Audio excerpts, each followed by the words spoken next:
Hi everyone. आज की video में देखेंगे साइकोलॉजी का मोस्ट इम्पॉर्टेंट टॉपिक्स व्यवहार सिद्धांत और संज्ञानात्मक सिद्धांत। ऐसे तो टॉपिक काफ़ी आसान लगता है, लेकिन ऐसे क्वेश्चन जो काफ़ी आसान होते हैं और उसमें सबसे ज़्यादा नंबर लाने के चांसेस होते हैं, लेकिन आप उसमें गलती करते हो। जो ये 30 क्वेश्चन आज के वीडियो में कराने वाला हूँ, अगर आप इसे अच्छे से कंप्लीट कर लेते हो, क्योंकि ये सारे क्वेश्चन आपके प्रीवियस ईयर क्वेश्चन है जो आपके एग्जाम में पूछे जा चुके हैं, या फिर बिहार स्टेट में या बीपीएससी में या किसी अदर स्टेट में। 30 क्वेश्चन जरूर अटेम्प्ट करना और आपको बताना भी है लास्ट में कितने आपने स्कोर सही किया। तो चलिए शुरू करते हैं आज का पहला क्वेश्चन। लेकिन उससे पहले अगर आप बीपीएससी तैयारी 4 स्टेट सेकंड फेज की तैयारी कर रहे हो तो आपको पता होगा कि आपका स्टेट और बीपीएससी का नोटिफिकेशन, एग्जाम का डेट सब कुछ आउट हो चुका है। आपको पता होगा कि आपके पास काफ़ी कम टाइम है। अगर आप साथ चाहते हो कि फर्स्ट अटेम्प्ट में पेपर क्वालिफाई करना, कोई भी रिस्क लेना नहीं चाहते हो, तो जो आपको साइकोलॉजी का 3000 क्वेश्चन दिए जा रहे हैं, 3000 क्वेश्चन आपके सिलेबस के अकॉर्डिंग होंगे। जो आपके सिलेबस में टॉपिक मेंशन है उसी से रिलेटेड टॉप 3000 क्वेश्चन आपको होंगे। अगर आप इतना क्वेश्चन प्रैक्टिस कर लेते हो, इससे बाहर क्वेश्चन आपके एग्जाम में नहीं पूछेगा। साथ में एनसीईआरटी अलग से आपको दिया जाएगा, क्लास 11-12 का chapter wise question answer, topic wise theory, previous year question answer, जिससे आपको पता चले क्वेश्चन का पैटर्न क्या रहता है, क्वेश्चन का लेवल क्या रहता है। ये जानना काफ़ी जरूरी होता है। साथ में जो बीपीएससी और स्टेट की तैयारी कर रहे हैं उन्हें कंप्लीट 150 मार्क्स का नोट्स मिलेगा, जिसमें आपको GK GS, math, reasoning, language paper. जो स्टेट की तैयारी कर रहे हैं उन्हें arts of teaching and other skill, psychology के साथ कंप्लीट 150 मार्क्स का नोट्स मिलेगा।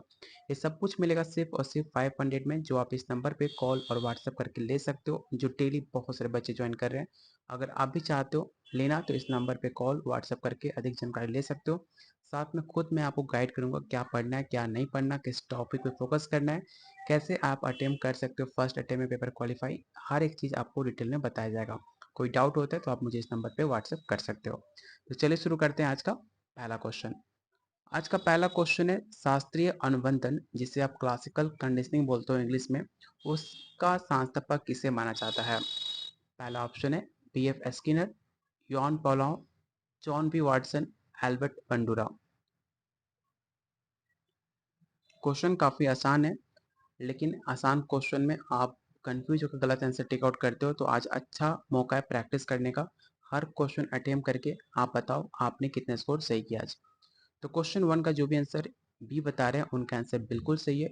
यॉन पॉलाव ने शास्त्रीय अनुबंधन की खोज करी, जिन्होंने कुत्तों पर प्रयोग करके ये दिखाया कि एक तटस्थ उत्तेजक जैसे कि घंटी को बार बार भोजन के साथ जोड़ने से जो उत्तेजक होता है वो लार निकालने की प्रक्रिया उत्पन्न कर सकता है। ठीक है, तो इसका राइट आंसर होगा ऑप्शन नंबर बी।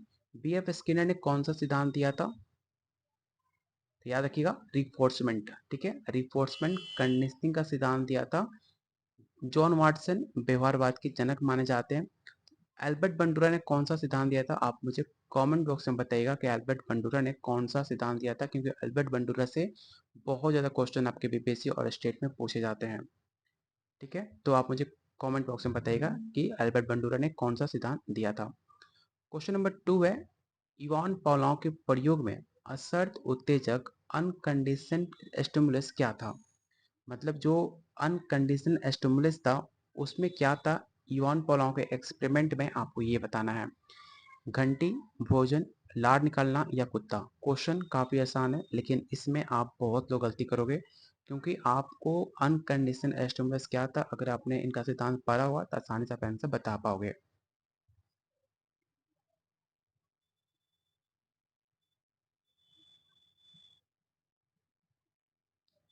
तो जो भी आंसर सी डी कर रहे हैं उनका आंसर गलत है। इसका जो राइट आंसर होगा ऑप्शन नंबर आपका बी होगा, भोजन। याद रखिएगा कि पुलाव के प्रयोग में जो भोजन था वो असर्त उत्तेजक था, क्योंकि यह एक स्वाभाविक रूप से कुत्ते में लार उत्पन्न करता है बिना किसी परीक्षण के।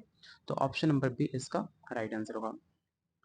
क्वेश्चन नंबर 3, आपको बताना है कि सनादि अनुबंधन, जिसे आप ऑपरेंट कंडीशनिंग बोलते हैं, मुख्य रूप से किस मनोवैज्ञानिक से संबंधित है। तो क्वेश्चन 1 में मैंने आपको बताया भी था कि ऑपरेंट कंडीशनिंग के मनोवैज्ञानिक कौन है। पहला ऑप्शन है John Pavlov, B F Skinner, Jean पियाजे और सिगमंड फ्रॉयड।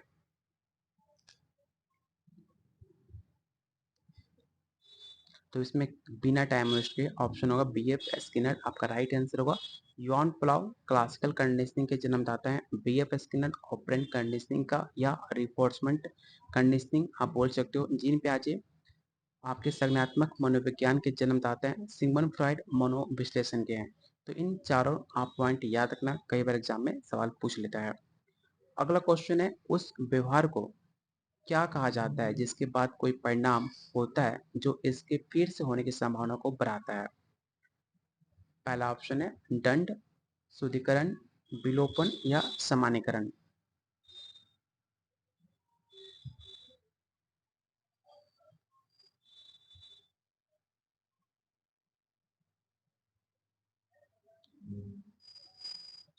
तो क्वेश्चन नंबर 4 का जो राइट आंसर होगा ऑप्शन नंबर आपका बी होगा, शुद्धिकरण। शुद्धिकरण होता क्या है? तो शुद्धिकरण वो ऐसी प्रक्रिया है जिसमें व्यवहार के बाद सकारात्मक या नकारात्मक परिणाम से व्यवहार की संभावना बढ़ती है। शुद्धिकरण का इंग्लिश में क्या बोलते हैं? रिफोर्समेंट। एक तरह का, दो तरह का रिफोर्समेंट होता है, एक पॉजिटिव एंड दूसरा नेगेटिव। ठीक है, तो ऑप्शन नंबर बी इसका राइट आंसर होगा। Question number 5, in operant conditioning what is negative reinforcement. मतलब ऑपरेंट कंडीशनिंग में नकारात्मक शुद्धिकरण का मतलब क्या है, आपको ये बताना है। पहला ऑप्शन, सुख उत्तेजक जोड़ना, अप्रिय उत्तेजक हटाना, अप्रिय उत्तेजक जोड़ना या व्यवहार को अनदेखा करना। तो बताइए इसका राइट आंसर क्या होगा। और आपसे रिक्वेस्ट है, जिन्होंने वीडियो को लाइक नहीं किया तो प्लीज आप सब वीडियो को लाइक जरूर करो। लाइक करते हो हमें पता चलता है वीडियो को पसंद आ रही, तो आपके लिए जो भी इंपॉर्टेंट टॉपिक्स है आपके एग्जाम में जो आने के चांसेस है, वो सारे आपके एग्जाम से पहले जितने भी इंपॉर्टेंट टॉपिक्स है उसे हम अच्छे से कंप्लीट कवर करेंगे, जो आपके एग्जाम में डायरेक्ट देखने को मिले। तो क्वेश्चन 5 का जो राइट आंसर होगा ऑप्शन नंबर बी होगा। शुद्धिकरण में अप्रिय उत्तेजक को हटाने से व्यवहार की संभावना बढ़ती है, जैसे कि सीट बेल्ट पहनने से चेतावनी ध्वनि बंद होना। ठीक है, तो ऑप्शन नंबर बी। अगला क्वेश्चन, जॉन बी वाटसन के लिटिल एल्बर्ट के साथ प्रसिद्ध प्रयोग में कौन सी अवधारणा को प्रदर्शित किया था। इस क्वेश्चन को रट्टा मारना क्वेश्चन नंबर 6 काफी इंपॉर्टेंट है और बहुत लोग इसका आंसर बता नहीं पाओगे। तो ऑप्शन को ध्यान से पढ़िए और ट्राई कीजिए इसका राइट आंसर बताने का कि क्या हुआ, क्योंकि ऑलरेडी ये सवाल आपके एग्जाम में पूछा गया था।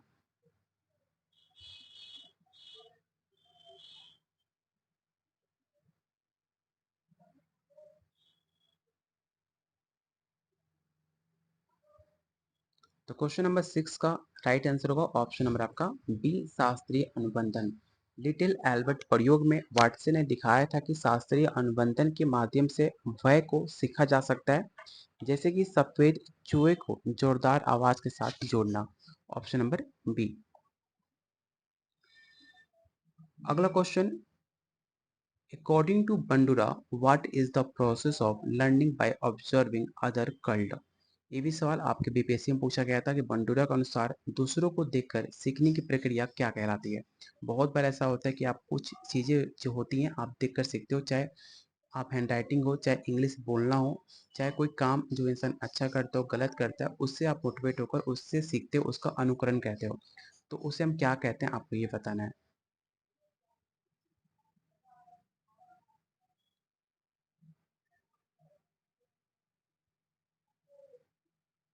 तो इसका राइट आंसर जो भी बता रहे हैं उनका आंसर गलत है। इसका जो राइट आंसर होगा ऑप्शन नंबर सी, अवलोकन।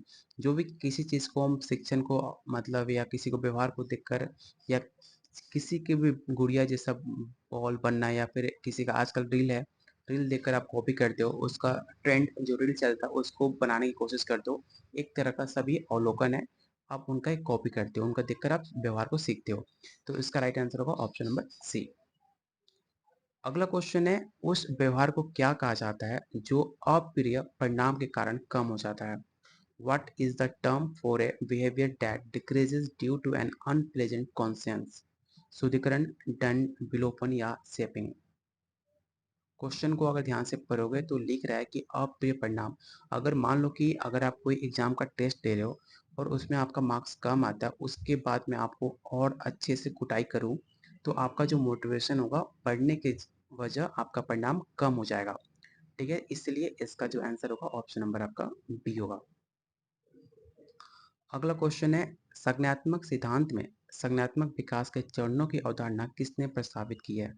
क्वेश्चन में पूछा गया है कॉग्निटिव डेवलपमेंट स्टेज। मैंने आपको जस्ट स्टार्टिंग में बताया था कि कॉग्निटिव डेवलपमेंट स्टेज किसके द्वारा दी गई है। बात की जाए इस स्टेज के बारे में तो इसका स्टेज 4 होता है। पहला होता है सेंसरी मोटर, सेकंड होता है प्री ऑपरेशनल, थर्ड होता है कंक्रीट, चौथा होता है फॉर्मल।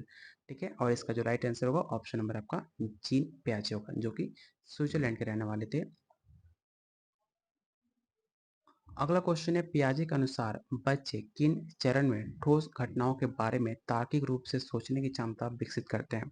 ध्यान से क्वेश्चन को रीड करना। क्वेश्चन में बात की जा रही है कंक्रीट लॉजिकल थिंकिंग के बारे में। तो पहला ऑप्शन है sensory motor, pre operational, concrete, और चौथा ऑप्शन है औपचारिक प्रणाली जिसे फॉर्मल आप बोलते हो।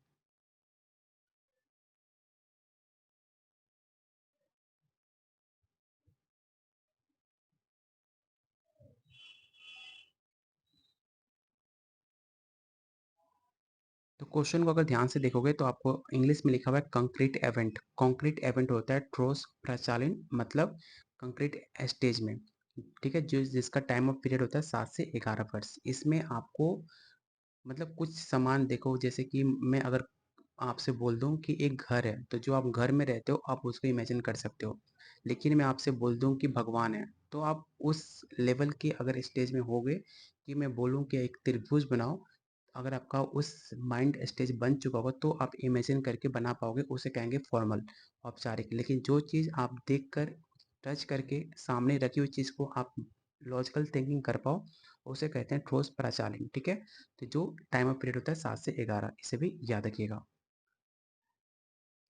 अगला क्वेश्चन है अपनी स्वयं की सोच और भावनाओं को दूसरों के लिए विशेषता देने का प्रवृत्ति को क्या कहा जाता है। ये भी क्वेश्चन काफी इंपॉर्टेंट है कि what is the term for the tendency to attribute one's own thought and feeling to other. तो बताइए क्वेश्चन नंबर 11 का राइट आंसर क्या हो सकता है।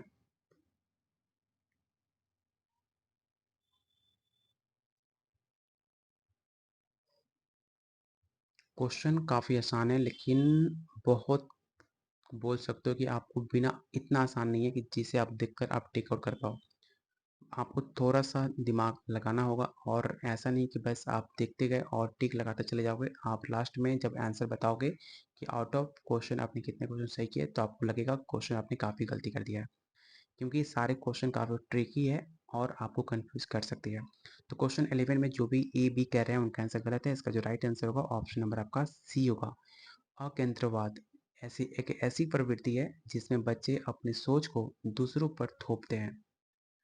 अगर मान लो आपने गलती की तो आप बचपन में अपने भाई पे अपनी बहन पे थोपते होगे अपनी गलतियां, जिसे पियाजे के अकॉर्डिंग इसे प्री ऑपरेशनल स्टेज के अंदर बोला जाता है। ठीक है, option number C. Question number 12, निकृष्ट विकास क्षेत्र अवधारणा किसके द्वारा प्रस्तावित है। इस क्वेश्चन को चाहे आप स्टेट हो चाहे बीपीएससी हो, दोनों में जाकर देख सकते हो, दोनों में क्वेश्चन पूछा गया है और किसके द्वारा दी गई है, जेपीडी। आपको ये बताना है। इसका फुल फॉर्म भी पूछा जा सकता है, तो याद रखिएगा जोन ऑफ प्रोमिक्सल डेवलपमेंट। ठीक है, जेपीडी जिसे बोलते हैं, जिसका जन्मदाता लेव वैगेट्स को माना जाता है। तो ऑप्शन नंबर बी इसका राइट आंसर होगा। क्वेश्चन नंबर 13, संज्ञानात्मक चिकित्सा ने एरन बेक किसके लिए सबसे अधिक प्रसिद्ध है।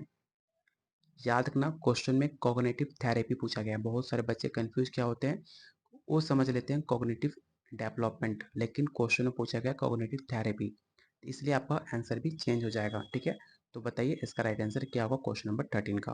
क्वेश्चन अगर आप जब तक ध्यान से नहीं पढ़ोगे आप गलती कर सकते हो आंसर बताने में। तो याद रखिएगा एरन बैक एक संज्ञानात्मक विकृतियों की अवधारणा दी, जिसमें अवसाद और चिंता से जितने भी आपके संबंधित नकारात्मक सोच पैटर्न है उसके बारे में इन्होंने बात की थी। तो ऑप्शन नंबर बी इसका राइट आंसर होगा। एक ऐसी प्रक्रिया क्या है जिसमें बार बार संपर्क के कारण उत्तेजक अपनी प्रतिक्रिया उत्पन्न करने की क्षमता खो देता है। पहला ऑप्शन विलोपन, सामान्यीकरण, भेदभाव या शोधीकरण।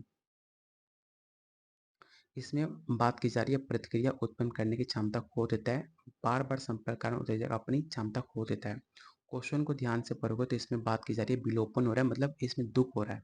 तो विलोपन तब होता है जब बार बार उत्तेजक संपर्क आने से उसकी अपनी प्रतिक्रिया उत्पन्न करने की क्षमता खो देता है। ठीक है, तो ऑप्शन नंबर ए इसका राइट आंसर होगा। क्वेश्चन नंबर 15 आपको बताना है कि बंडूरा के बेबी गुड़िया प्रयोग में मुख्य निष्कर्ष क्या था। आपको पता होगा कि एल्बर्ट बंडूरा ने एक एक्सपेरिमेंट किया था। किस पे किया था, क्वेश्चन पूछा जा सकता है। तो याद रखिएगा, बेबी डॉल पे अपना एक्सपेरिमेंट किया था। तो उस एक्सपेरिमेंट में क्या निष्कर्ष निकाला था, आपको ये बताना है इन ऑप्शन को पढ़ने के बाद।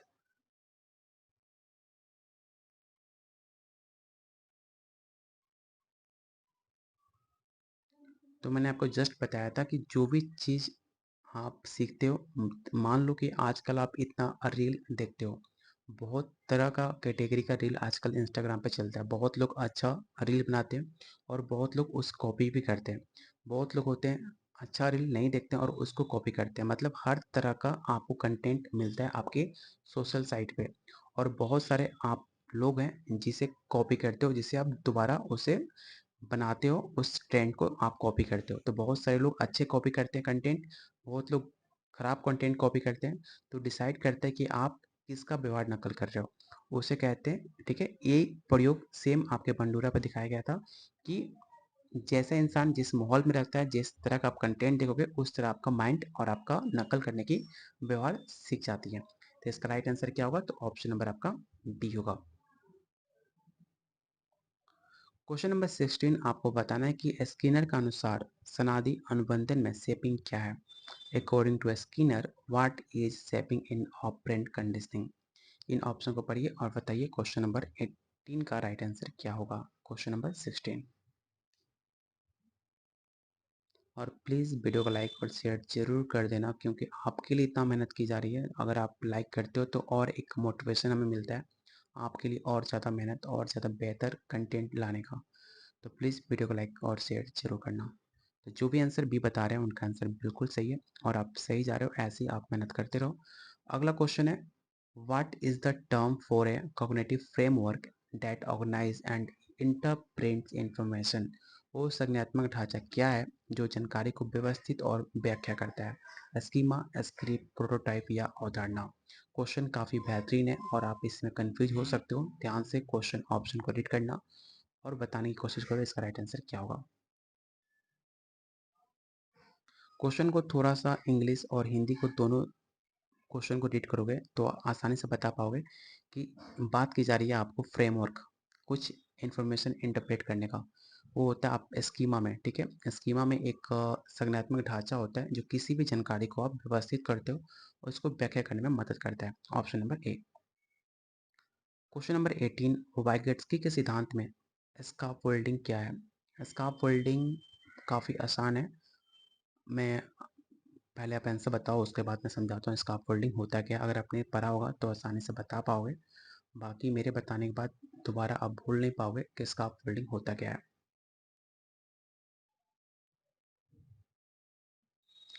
तो क्वेश्चन नंबर 18 का जो राइट आंसर होगा ऑप्शन नंबर बी, शिक्षार्थी को कार्य पूरा करने में दी गई सहायता। मान लो कि अगर आप कुछ क्वेश्चन या सॉल्व कर रहे हो, उसमें आप आधा प्रॉब्लम सॉल्व कर पा रहे हो और आधा आपको नहीं पता कि आगे कैसे काम किया जाए, तो अगर कोई आपको सपोर्ट करता है, आपका फ्रेंड या आपका टीचर या फिर कोई भी, तो उसे कहते हैं स्कैफोल्डिंग, आपको सपोर्ट करना आपको किसी चीज़ में। तो ऑप्शन नंबर बी इसका राइट आंसर होगा। शास्त्रीय अनुबंधन में स्वतः स्फूर्त पुनः प्राप्ति क्या है। इन ऑप्शन को पढ़िए और बताइए राइट आंसर क्या होगा।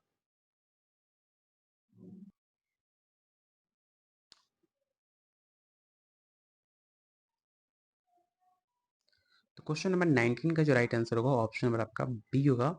याद रखना, विलोपन जो होता है उसके स्फूर्त पुनः प्राप्ति में विलुप्त हो चुकी होती हैं जो शर्तबद्ध प्रतिक्रिया होती है, कुछ समय बाद फिर से वो प्रकट होती हैं। तो ऑप्शन नंबर बी इसका राइट आंसर होगा। अगला क्वेश्चन है, संज्ञानात्मक सिद्धांत के अनुसार स्वचालित सोच जिसे ऑटोमेटिक थिंकिंग बोलते हैं होता क्या, आपको ये बताना। ऑटोमेटिक थिंकिंग,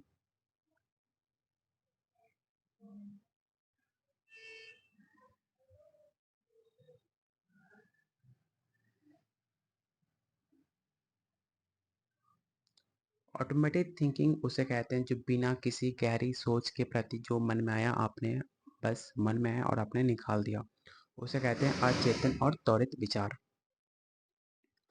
अगला क्वेश्चन है what is the primary difference between classical and operant conditioning. तो एक बार मुझे बताइए कि शास्त्रीय और सनादी अनुबंध में क्या अंतर है।